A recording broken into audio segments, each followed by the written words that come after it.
Welcome to the MamasteFit Podcast. In this episode, we have Jane Austen, who is the non-guru prenatal yoga expert based out of San Francisco. And we're going to be discussing what are some common misconceptions when it comes to movement throughout pregnancy and how we can use a prenatal yoga practice or movement practice to help build our confidence throughout our pregnancy to help support our birth and our journey into motherhood. Welcome to the MamasteFit Podcast. This is Gina, perinatal fitness trainer and birth doula. And I'm Roxanne, labor and delivery nurse and student midwife. And this is the MamasteFit Podcast, where we empower you on your prenatal fitness, birth, and postpartum return to fitness journey. Our podcast shares how to move throughout your pregnancy to stay strong and comfortable, because pain is not a requirement of pregnancy. Understand the science of birth and how to approach recovery after birth. We share our personal experience as mothers navigating this stage in our lives, plus our professional expertise as birth workers and fitness professionals. Our goal is to help you feel confident as you navigate the perinatal timeframe for an empowering pregnancy, positive birth, and postpartum journey. We are glad to have you with us on this journey and that you have chosen us to support you. Before we dive into this episode with Jane, I want to share that my book, Training for Two, is now available for pre-order. Training for Two comes out on September 10th of 2024, a little bit after my baby will be born. I hope the baby comes first and not the book. But in Training for Two, we break down how you can use movement throughout your pregnancy to move confidently with different lifting modifications for each trimester of your pregnancy, different exercises that you can do to help enhance pelvic stability and core strengthening, in addition to movements that you can do to help prepare for birth with pelvic opening and pelvic floor release. Moving your body throughout pregnancy is so beneficial, but it can feel really daunting and overwhelming with all of this information out there telling you all of the bad things that can happen, how you should not move. I think the list of do nots is much longer than the list of do. And so in Training for Two, we help break down what the do's are so that you can feel more confident to move throughout your pregnancy. You can check out Training for Two down in the notes below. Welcome to the MamasteFit Podcast. In this episode, we have Jane Austen here, who is going to be talking all about the benefits of prenatal yoga. We're going to be debunking some common myths, which is a common thing that we do on our podcast because there's a lot of fear involved with movement during pregnancy, even though it's super, super beneficial. So thank you so much for being here. Yeah, you're welcome. Thank you for the invite. I'm thrilled to be able to talk to you guys in person and have a fun conversation. So can you first share about yourself to our listeners so they can know who it is that they're listening to as well and why we brought you onto this podcast, because you were like the yoga expert for pregnancy.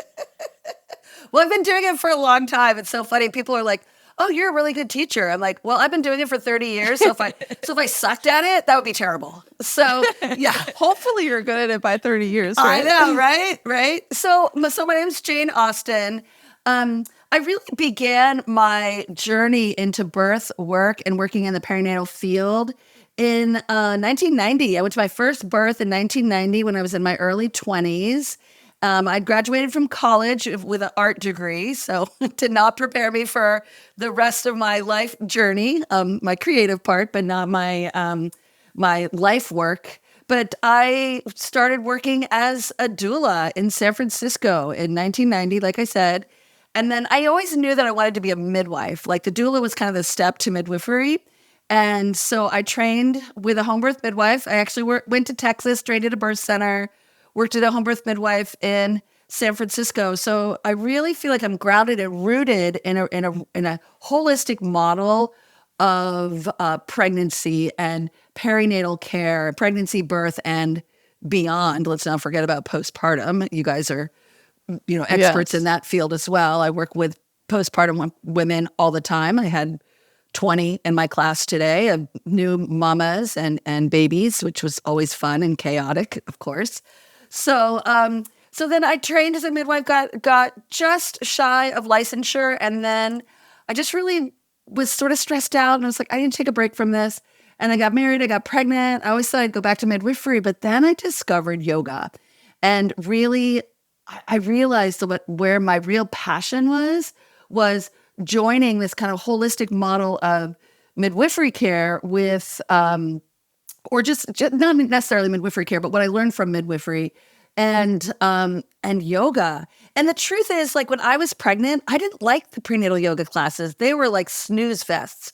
They were boring. I didn't move my body enough for me personally. So I just, my idea was like, you know what? I'm going to take these two passions that I love and I'm going to create my own prenatal classes. Like I didn't do a prenatal yoga teacher training. I just made it up. I mean, not just out of thin air, but out of my knowledge, and was able to really build one of the biggest perinatal programs, certainly in San Francisco, but in the greater Bay Area. So I work with hundreds of women a week. I was the perinatal director at Yoga Tree, which was a really big studio in San Francisco before COVID.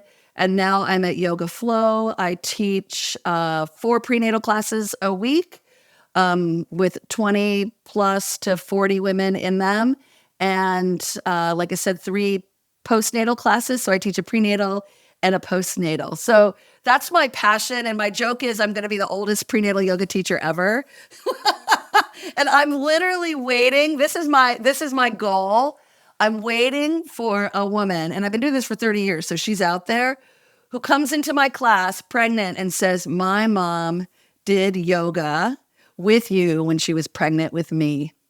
Oh man, that's like the next milestone of birth That's like work. the full circle moment. Honestly, that's like everyone's goal, I feel like, is to deliver somebody's baby that they delivered. Yes, I know. So I'm waiting for her. She just doesn't live in San Francisco. So, but it'll come. But she will come. She will come one day. She will come for sure. She'll be listening to this podcast episode and be like, wait a minute. I think my mom did yoga. Let me reach out.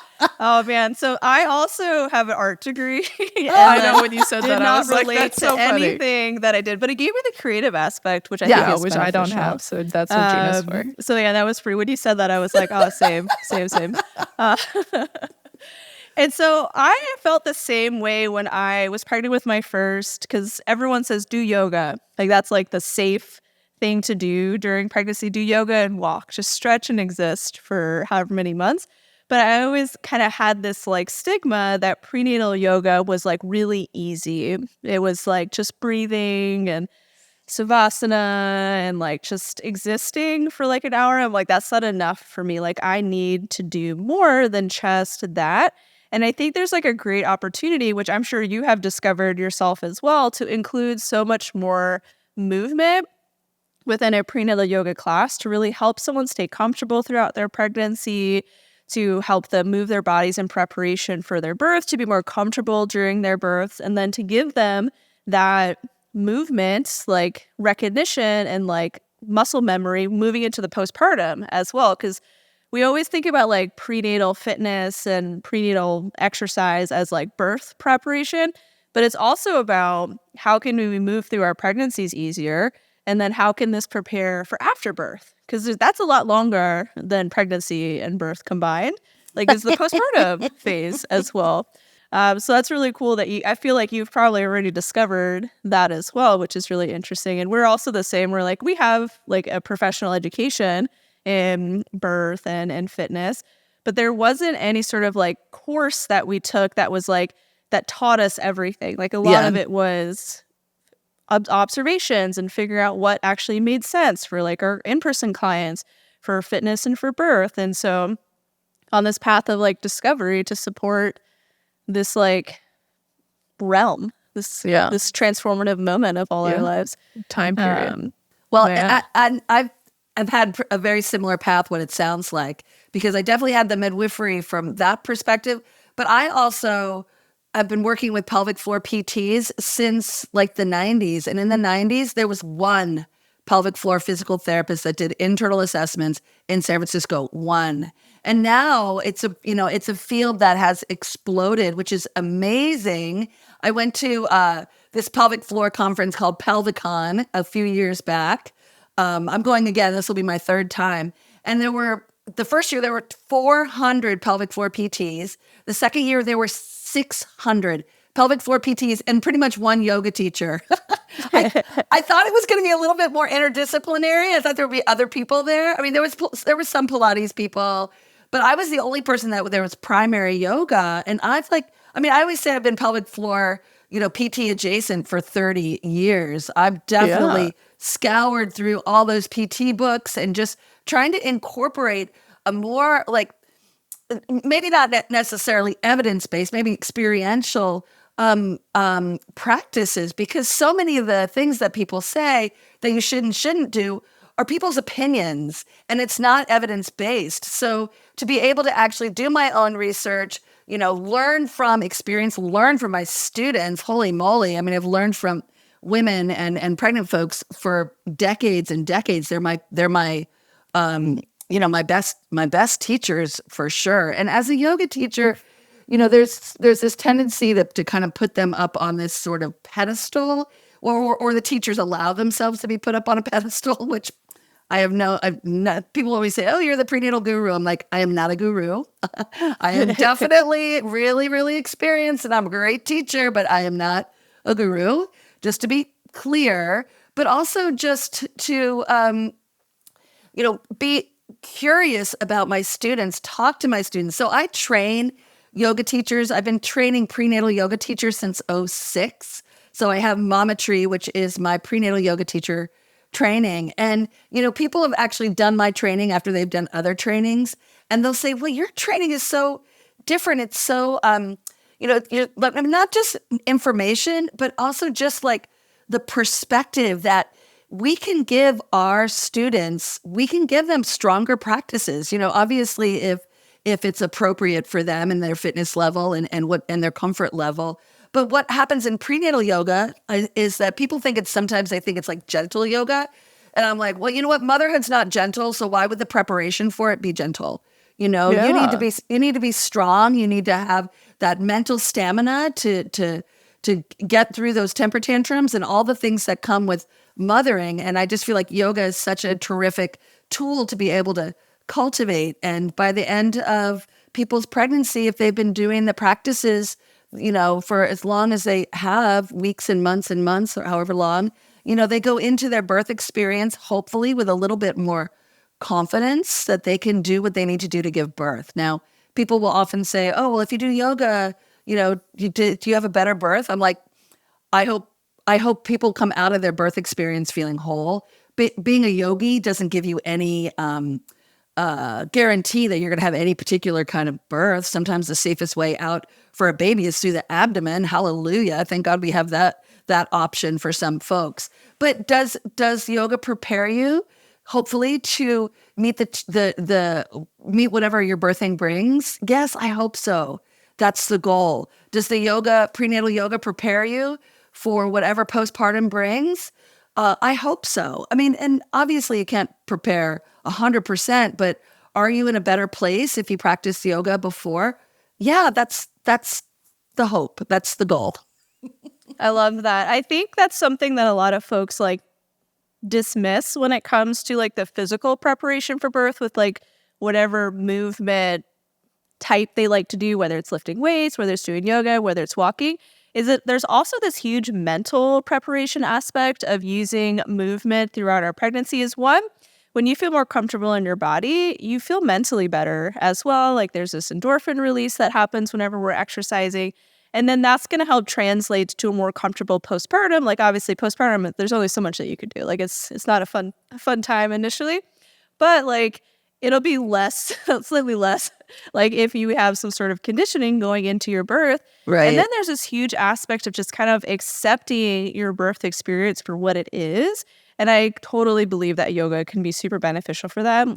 I can see really any sort of exercise that someone does throughout their pregnancy to be an opportunity to kind of accept things as they are, because there's so much change that happens during pregnancy that sometimes we need to modify what it is that we're doing based on our current needs. And that really translates well to birth.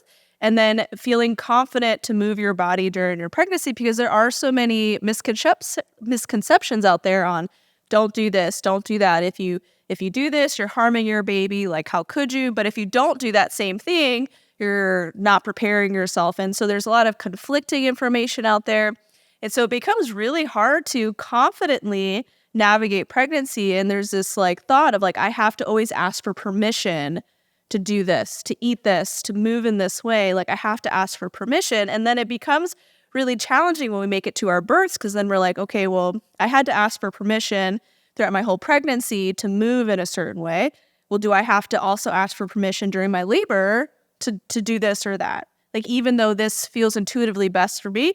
And then that moves into motherhood. It's like, okay, well, I've been asking everyone else to hold my hand this whole time, and now I'm supposed to do it all by myself? Like, what do you mean? And so I think when we can overcome the misconceptions of movement during pregnancy to help people feel more confident when they navigate their pregnancies, it just really translates well into motherhood, because they're like, well, I was able to kind of tune into my intuition during my pregnancy, and I was able to tune into it during my birth and kind of accept it for what it was. And then that's just only going to help in the postpartum.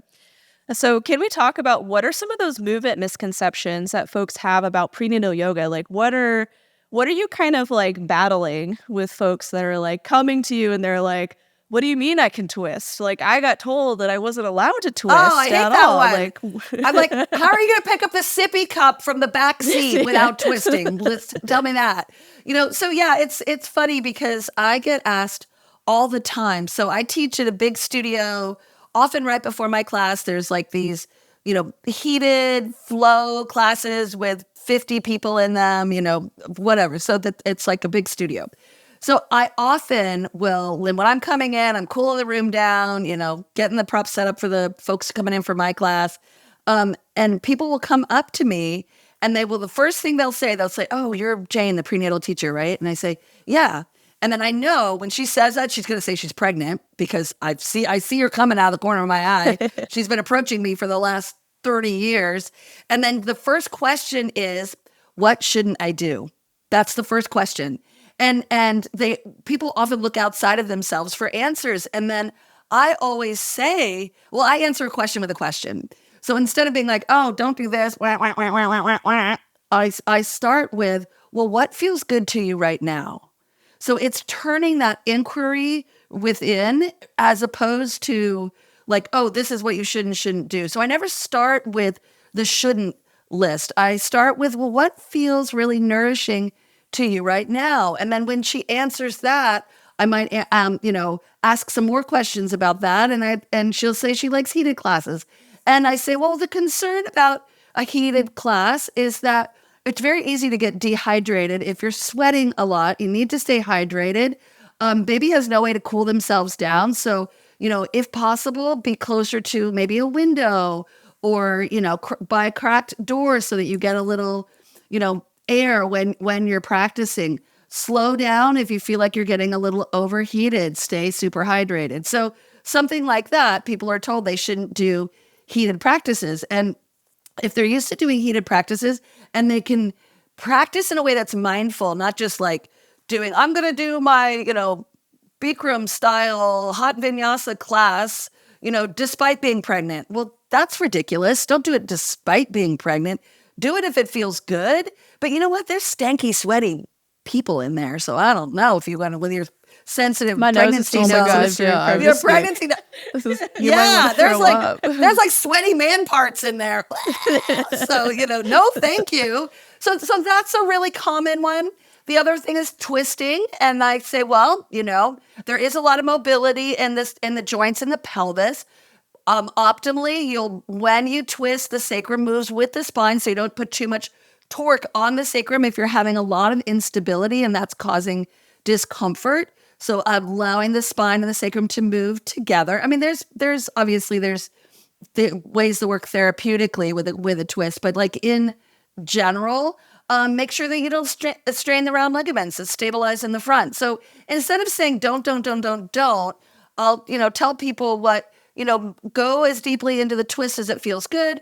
Probably compressing the abdomen is not optimal. Are you going to harm your baby if you twist into your leg? Doubt it. Baby's really cushioned in there. But is it the best thing for you to do right now?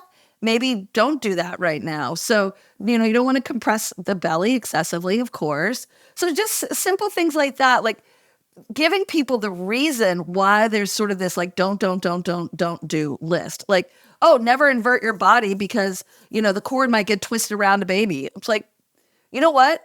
The cord might get twisted around a baby, whether your feet are in the air or your feet are on the ground, right? Sometimes being in an inversion takes pressure off the pelvic floor and hallelujah. I had two women in their third trimester do Viparita Karate today, which is legs up the wall. We put a bolster underneath their lumbar to help take some of the pressure off the vena cava. And I just said, if you feel, and both of them were like, hallelujah, because finally they got some of the pressure off their pelvis. One was having her third baby.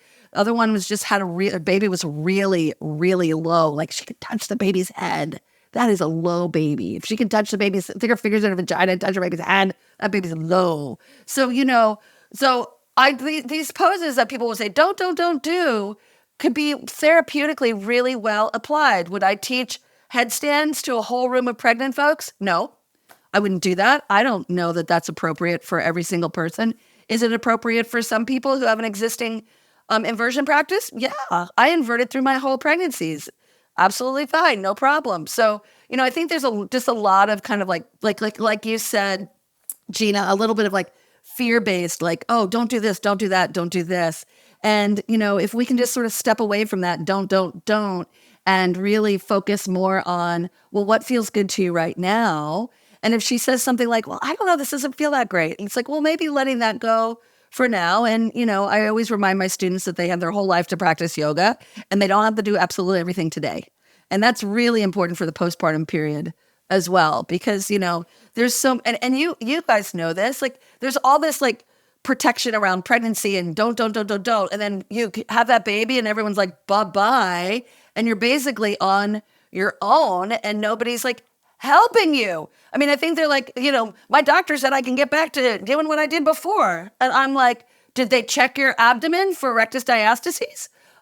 No. Or this is my big pet peeve, is that they do get checked. And then I said, well, what did your care provider say? And they said, oh, my care provider said I'm fine. And I said, well, you know what? Fine is actually not information. Would you like information? Because I can palpate your abdomen. We can do a couple of different variations of the testing technique to see when you're getting good, activation of the transverse abdominals in its relationship to the whole core canister or whatever. I mean, something like that. That's just like there's all this sort of misinformation about pregnancy, and then there's no information about postpartum, and people are told just to go ahead and do whatever they were doing before after 6 weeks. And for many people, that is regardless of the delivery mode too. Like whether you had a vaginal birth or a C-section. Yeah. 6 weeks, you're good to go. Just to do a fine. little bit less. You just had a major abdominal surgery. Your organs were out of your bodies, but you're good. 6 weeks. Yeah. Return to activity. Yeah. And that's before. So crazy. And that's not an evidence-based recommendation at all. No. Just to say that everybody's okay at 6 weeks, that's preposterous. Right. So yeah, I mean, I appreciate that, like, that perspective, Roxanne. After my first birth, so I had an episiotomy, and it was probably my most like physically traumatic birth experience. Like I went to my 6 week appointment. I think it was like 6 weeks, and they were like, what kind of birth control do you want to be on? And I was like, are we gonna like check my diastasis? Are you gonna check my episiotomy to make sure it healed correctly? Like, yeah, like we gotta do something? And they're like, I mean, I guess if you want us to, we can. And I'm like, yes, I want you to. Like, I don't know what's happening down there. Like, this is not my expertise. And so I had to like really prompt it to get them to like do the assessment. And I'm like, you literally like took scissors and cut my vagina. Like, you want to make sure that you did it right. Like, yeah.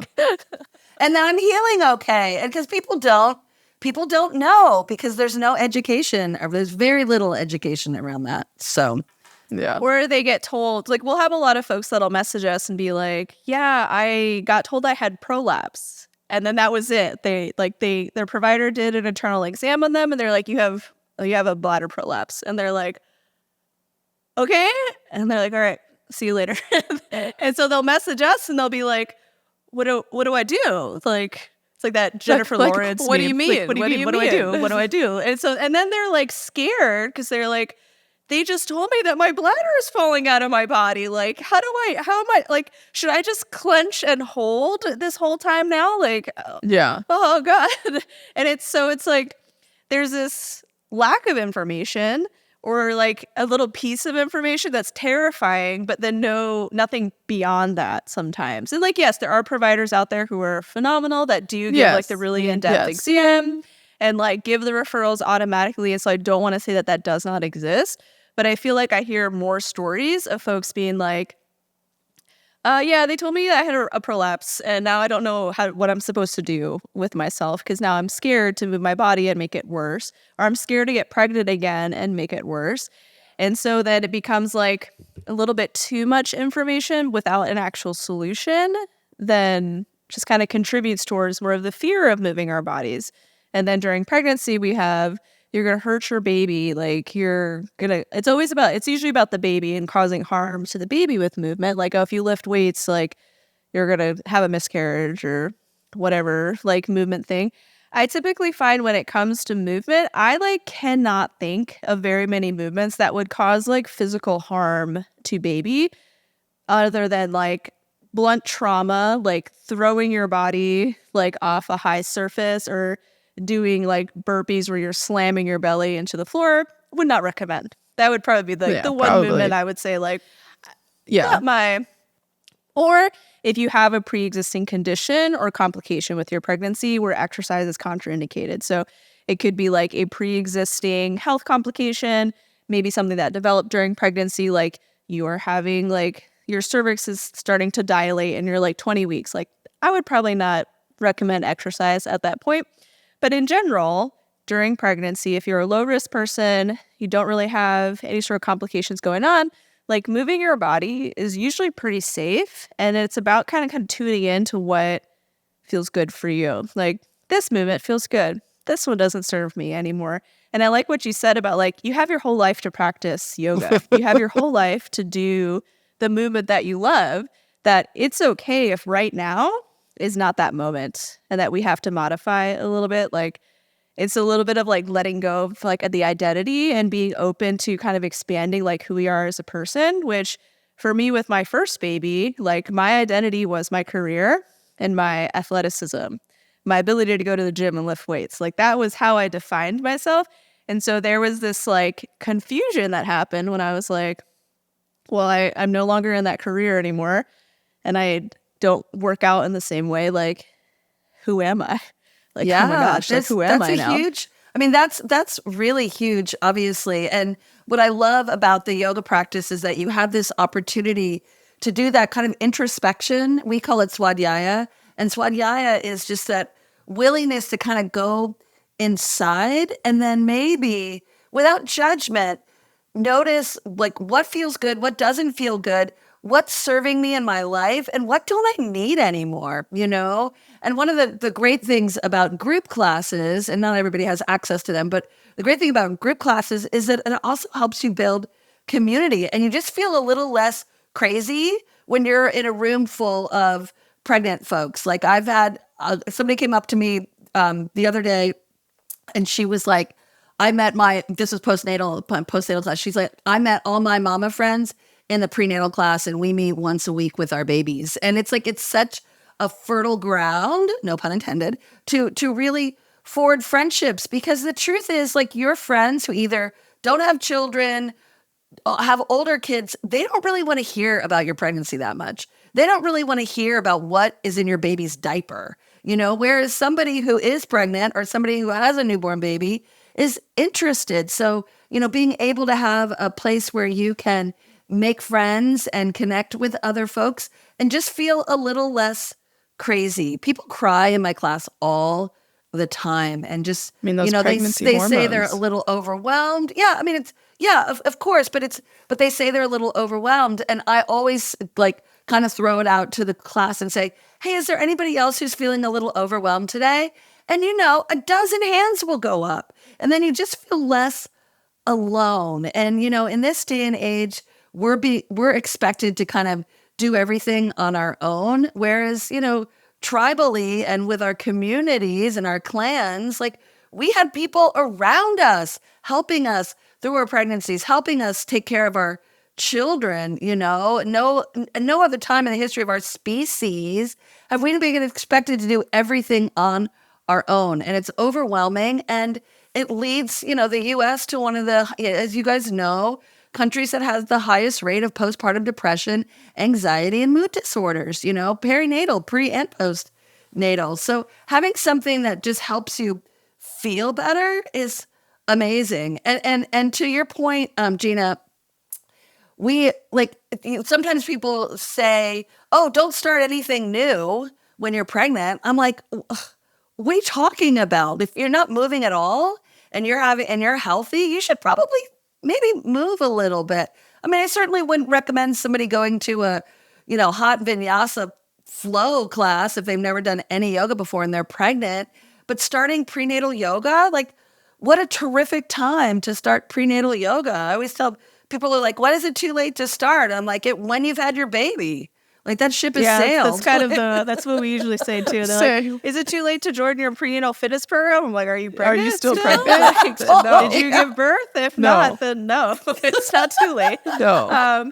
But yeah, there is this huge misconception that you can only do things that you've done pre-pregnancy, which if you don't have a fitness background, how is that fair to that person to be like, well, maybe next time you can think about preparing a little bit better. Yeah. Or the person that already has a practice or a workout routine, well, they don't necessarily need to do everything exactly the same way when they're pregnant. Not every movement makes sense to continue to do throughout their pregnancy, or if they're having discomfort with certain movements, it doesn't make sense to keep doing that same pose or posture because they did it pre-pregnancy. That doesn't make any sense either. And so I think what you're saying about helping people understand what it feels like inside their body and interpreting those signals from what their body is communicating to them is so much more beneficial than giving these blanket statements of only do what you did pre-pregnancy.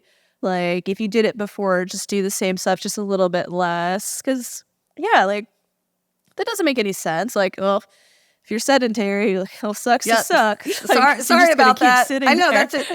it's preposterous.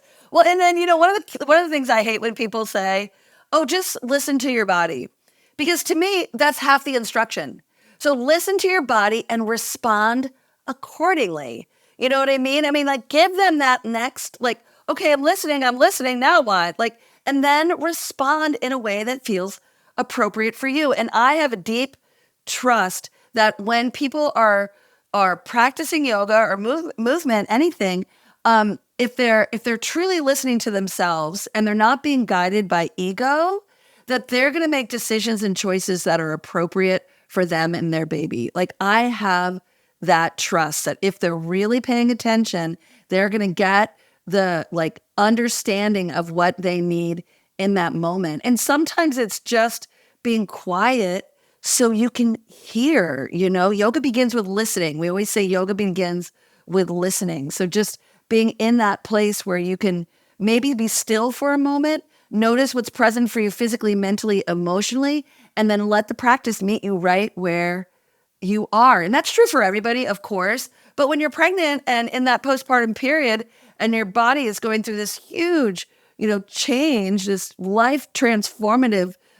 situation, having a practice that can change and shift and transform with you is going to be the most beneficial. So, yeah, I mean, but if you're new to yoga and you don't know how to modify any of the postures because you don't even know what the postures are, go into a class that's specifically designed for the pregnant body or the postpartum body is probably going to be, just optimal, just optimal. Let's take a break from this episode to hear from our sponsor, Needed. So Needed is a nutrition company focused on the perinatal timeframe, and one of our favorite products is their prenatal vitamin.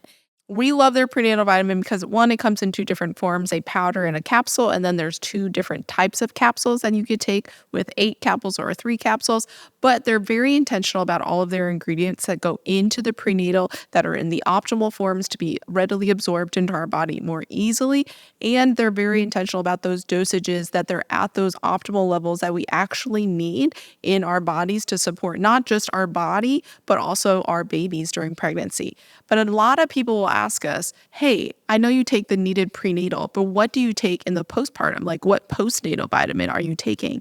And we take Needed's prenatal still in the postnatal. You don't need a special postpartum specific vitamin because all of the nutrients that we're needing during pregnancy are also the nutrients that we're needing in the postpartum to support our recovery after childbirth and pregnancy. So we take Needed's prenatal not just during prenatal, but also in the postnatal. If you're interested in checking out Needed, you can check them out at thisisneeded.com and use code MamastePod to get 20% off your first order. I love what you said about like not letting ego kind of fuel your movement practice as well. Because that's where I see a lot of like the issues, especially with like athletes or somebody that has an established practice is like, well, this is my identity. Like I'm used to kind of ignoring some little like messages from my body to continue to do what it is that I feel like is like I want to do to like impress or to satisfy my ego. But there's so much of that like letting go that needs to happen during our pregnancy, when we're in labor. Not that we can't plan for birth and that we can't have a wonderful and empowering experience, but sometimes contractions are just a little bit harder than you were anticipating. Or like maybe labor's lasting a little bit longer than you wanted. So not necessarily like a problem with your birth, but like if we're kind of still caught up in the ego and like satisfying this like desire to impress ourselves and others, like it can make labor a little bit more challenging because we're like, well, no, my contractions are supposed to be easy. I did yoga my whole pregnancy. Like it's my baby should just fall out like at this point. Like I'm so yoga and loose. Like, so there's this, and then motherhood, same thing. Like these kids did you know that they have their own opinions and they like to do their own thing? Like they don't just like to do what I tell them to do. And so I think being able to like really tune in to like what our body is communicating to us and then respond accordingly without ego is so beneficial. Like when it comes to just just life in general, I think it would be helpful. And then just giving yourself a freaking break, like it's okay to back away from something. And, it's so funny because I'll have all people at all different levels of experience, but I'll have people come in at the very end of their pregnancy and be a little like 38, 39 weeks. And they've been doing their regular practice, which is great. I always say if you have to modify half of what the instructor is giving you, then like maybe go to a class where you can do the whole thing and not have to like go to the wall and, do a squat at the wall or whatever, If the teacher can guide you with different modifications, that's one thing. But a lot of times they're not well trained. Some yoga terrified. teacher trainings don't have any prenatal. Like I teach 6 hours in one training in San Francisco in a 200-hour training, and I teach 8 hours in another. And some people will say, "Oh, I didn't learn anything about it. They told me what not to do." And they said, "Oh, that took about a half hour." I'm like, It's like, so but just being able to you definitely can take your regular classes, but I have these women come in at the end of their pregnancies and they're like, "Oh, I thought this was going to be like easy." I'm like, "No, you need to have strength to hold your baby." So I teach what's called a tapas practice, and in yoga, tapas practice is designed to be challenging. So it takes you outside of your comfort zone. And when you don't want to do the pose anymore, that's actually when it starts. And we do a series of postures where we keep our arms lifted. We do different movements, and we do that for like 10 minutes. And it's first time they do it, they hate it. They're like, "Oh my God, this is so hard." And the brilliant thing is that the more they do the tapas practice, they feel themselves getting stronger, and it's building their confidence so that, they know that they have these inner resources, not just physically stronger, but mentally and emotionally. They are cultivating not just endurance, but like resilience. And, people tell me, and then because I tell them, you're basically prepping for baby holding, right? So you want a strong upper body so that you can do the work of holding your children and your baby, because who doesn't care you're tired? Your baby. And you still have to pick them up they got when their you're own opinions. exhausted. Yeah. And they've got their own opinions. Yes, they do. They got yes, their own they opinions. do. So also just through those practices, helping them get stronger. I do teach a workshop, and I've been teaching it for I've taught childbirth prep for years and years and years. And now I'm doing mostly yoga as birth preparation. So I teach a 2-hour birth preparation for a woman. Not everybody has a partner, of course, and pregnant folks, all the different iterations. But But it's a 2-hour birth prep workshop. And it's really, because from my perspective, the prenatal yoga is all birth prep. Like, regardless of how you give birth, it's all birth prep from my perspective. But the partners they have very few avenues in which to help them prepare for childbirth. Yeah, they can read a few books and maybe they do, childbirth prep class. But what I teach is really, really hands-on. And I just really help them build, I help build their confidence that they know how to touch her in a way that feels good. So I'll teach them massage techniques and we'll do some deep relaxation. We'll do some supported poses. I have them get their hands on her bones, literally put their fingers on her sit bones so they can feel where the pelvic floor attaches side to side. And, it's so funny because inevitably, they've got 20 couples in a class, right? Inevitably, like some sweet guy is just like cupping his wife's butt. I was like, that's so sweet that you're cupping her butt, but I want you on the bones. And then what happens when the pelvis goes into a forward tilt? What happens when the pelvis goes into a posterior tilt? Where do you feel the bones widening the most, the sit bones widening the most? So just helping them kind of understand a little bit of the logistics of labor, but also their role in helping her feel safe, helping her feel respected, helping her feel connected in her birth. And I love watching, even in a 2-hour period, watching the partners transform. And not everybody is a male partner, of course, but especially the dudes, like watching them kind of come in and they're like, after this yoga thing she signed me up for. And then they leave and they are like smiling. And I always have them look at her face and she's always like, because she's so relaxed. She's so relaxed. And then I'm like, you did that. You helped her get to that place. That's where she's going to need to begin to soften and open for her baby. So it's fun. I love having that piece. But then I do the tapas with them as well. And the mamas have been doing the tapas practice with me for months and months, and they're super strong. And then the partners are like, man, this is so hard, But they need the strength too. Birth support is physically very no challenging. joke. No joke. They're freaking tiring. Yeah. For sure. Oh man, I love that you have a class that's really focused on the partner and like this partnership aspect of it too. Like we have an in-person childbirth ed course and then we have online courses as well.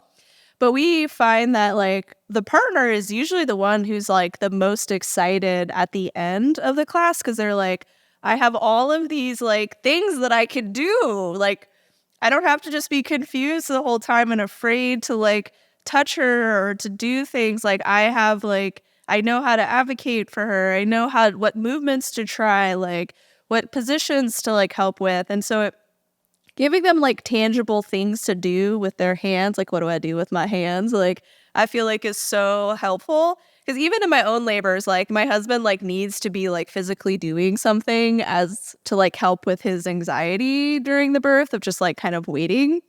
And so he's like, what?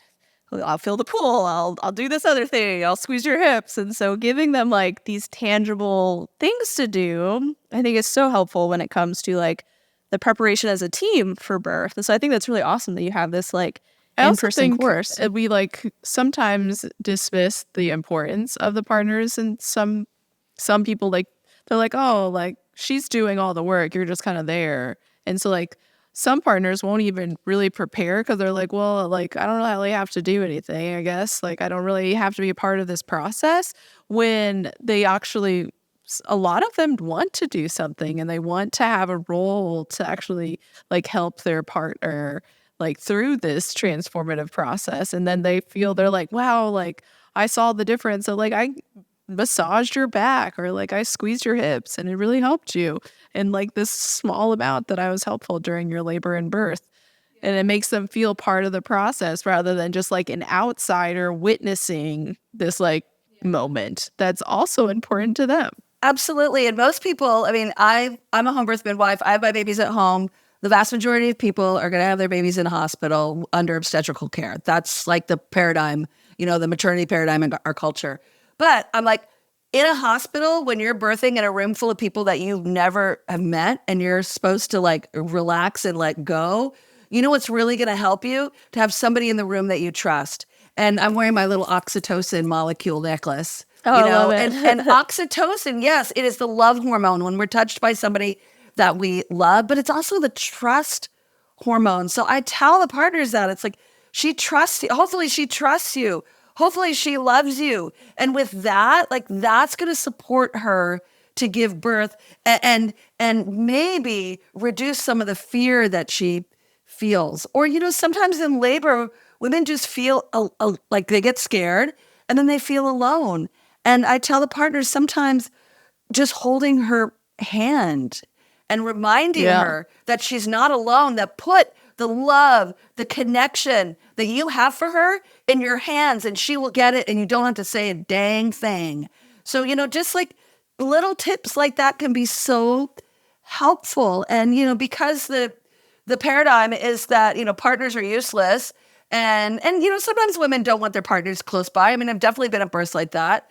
But the vast majority of women, at least in my experience, want their partners nearby, right? So that giving them those practical things, but also knowing that even just their presence can be really helpful, especially if they're birthing in an environment where they don't know who the people are. Or they're amazing L&D nurse who are little angels, and obviously CNMs are angels too. But your amazing L&D nurse that has been with you for the last 14 hours is going home and you're still in labor. So, you know, as great as the staff can be, having that continuity of somebody that you love. Well, of course, that's why I like doulas, but that of your partner. So their role is like essential. They're not superfluous. That's like one of the first things I say, you're not superfluous at this birth. You are as essential. She needs you to show up in like whatever nobody level can you replace show the up. partner. No, like you trust your partner the most out of everybody, but then other people are also there to help support you and make you feel safe as well. But like they're like the beacon of trust. I always tell my doula clients, because the partners will be like, well, what do I do? Like I don't want to be replaced. Like, I don't want to be replaced. I'm like, oh, I cannot replace you. Like, I'm like, I could spend every moment with this woman from now until she gives birth. And I would hope that I still couldn't compete with the relationship that the two of you have. I would hope. Yeah. Like, you guys made a baby And like, together. I want you to like have your baby and for her to look at you and lock eyes and be like, I couldn't have done this without you. Gina was nice, but like you were the one that I needed. But still tell Gina, I couldn't have done But it also without validate you. me. But like the partner is so important. Like this is a person that we chose to be in our life and to procreate in some capacity, whether it was planned or unplanned. But like we're choosing to move through this parenthood journey with them. And like they have such an important role. And even with like all the support people that I have, my birth, I give birth at home as well. Like the one person that I am always like looking for is my partner, is my husband. I'm like, Roxanne, you're great. I love you being there. I want you to be there. But if my husband was out there, I would be distraught.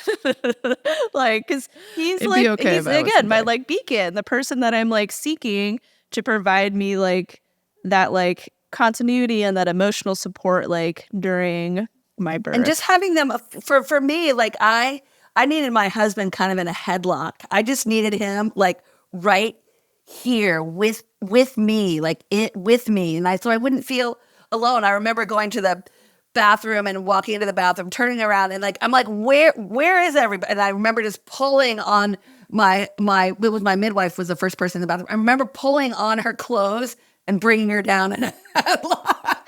That's true. I need you here. I need you. Well, thank you so much, Jane, for coming on the podcast. I feel like we could probably talk for a really long we time. could talk for so much longer. Pregnancy, movement, the misconceptions, helping people feel confident, and how important movement confidence is in preparing us for this entire journey. How can our listeners learn more from you? Like if they're in San Francisco, can they take your class? Do you have any online offerings or like courses that you offer? Yes, well, certainly during COVID, everything was online, but I'm not teaching any of those classes anymore. I do have a few on-demand offers. You can find my stuff at janeaustinyoga.com. So AUSTIN as opposed to EN. And I'm on Instagram at Jane Austen Yoga. And so I post, short little videos online. And then I have my whole program in San Francisco. I do take my mometry training on the road. The last time I did it in San Francisco in the spring, but in February I did it in the Dominican Republic. I've done it in China before. I've done it in different places nationally. So I've got plans to expand my mometry prenatal yoga teacher training to other cities. I'm looking at Boston. I'm looking at Indianapolis, just to kind of spread the wings of mometry. So that is a complete prenatal yoga certification, with guest speakers, and it's really juicy and super dynamic. So it's good for people who are obviously yoga teachers who want to start teaching prenatal classes. But for doulas and midwives, I've even had obstetricians take it. That was a coup. To have obstetricians take my prenatal yoga training. Woo, woo. It was awesome. That's awesome. I know. It was Put that amazing. on your list. I know. Be approved. I know. Oh, be approved, right? Exactly. So, so that's basically where you can find me. So janeaustinyoga.com, and you can come check out what I offer. Super sweet. Do you have any last minute advice for if you could give one piece of sage advice as a non-guru? What advice would you give for somebody that found out they're pregnant, or they've been pregnant they've known for several months, and they're like, okay, so what do I do? What do I do? Like, what advice would you have for them? I guess it would be just, if you haven't already, cultivate a relationship and a connection to your breath, because having a conscious breath practice is going to help you, not just in the pregnancy, not just in the birth, not just in your early postpartum, but for the rest of your life. I mean, science has confirmed what yogis have known for centuries, is that a deep breath has a calming effect on our nervous system. And something as super simple as breathing in through the nose, gently blowing out through the lips. And it seems so simple, but we forget. We forget all the time. So we practice yoga so we remember. So it doesn't have to be any fancy pranayama practice, just bringing some awareness to your breath to kind of calm your mind and calm your body. So that would be it. Thank you so much again, Jane, for coming on the podcast and sharing all of your wisdom with us and with our listeners. And we'll link all of your information down in the notes below. So any of you that are listening, you're like, I definitely want to take a class with her, head to the show notes, and that's where you will find all of her information. So Terrific. Thank you again. Thank you. You guys are like the dynamic duo. Awesome. You got the fitness lady, the doula, the midwife. I love it. Absolutely love it. Thanks so much for listening to this episode with Jane. If you want to check her out and you're in San Francisco, definitely go check out her in-person prenatal yoga classes. It's really hard to beat the in-person experience, especially with the opportunity to build community. But if you want more support and you're not local to San Francisco, you can check out our online prenatal fitness programs. Or if you're local to us here in Aberdeen, North Carolina, you can also come work out with us in the gym as well to build your community. But we do have an online community with our prenatal fitness programs and our childbirth education course as well. So we're here to support you throughout your pregnancy so that you can move confidently and to help empower you with education so that you feel more confident going into your birth as well. We're debunking tons of myths associated with prenatal fitness and with birth so that you can know what is actually happening and, again, feel more confident as you navigate this experience. And you can use code STORY10 to get 10% off any of our online courses or fitness programs. This includes anything that's offered on our online website.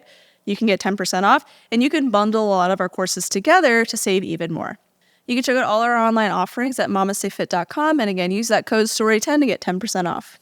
And this podcast is sponsored by Needed, a nutrition company focused on the perinatal timeframe that both Gina and I have utilized and still utilize, our husbands utilize, and even our kids use some of this stuff.